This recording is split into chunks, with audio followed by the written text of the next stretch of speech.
Welcome to the Slop Temple. We pray this video helps. You'll begin by confirming requirements so the rest of the process works. First, update Roblox and verify your account age or phone/email if required, because voice features are gated. Once done, grant microphone permission in your operating system, Windows, Mac OS, iOS, or Android, so the app can record. Then open Roblox account settings and toggle voice chat on. Some games also require Creator Hub approval. These steps unlock the feature before you move into device configuration and in-game settings. You now configure devices and game-level options so voice actually transmits.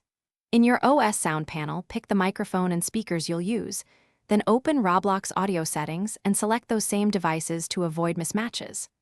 Also disable apps that take exclusive control of the mic and set the sample rate to 44, 100 or 48, 000 Hz for compatibility. In-game, enable voice, choose team or all chat, and tweak sensitivity or push-to-talk so background noise won't trigger transmission.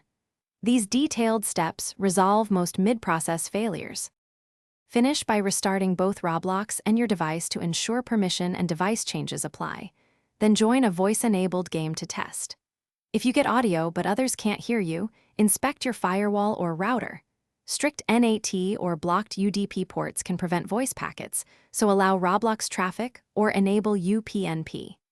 If problems persist, run Roblox's diagnostic tools, reinstall the app, or test with another account or device to isolate whether it's account level, device hardware, or network related. That one troubleshooting step often pinpoints the root cause. Thanks for watching. Consider subscribing if we helped you.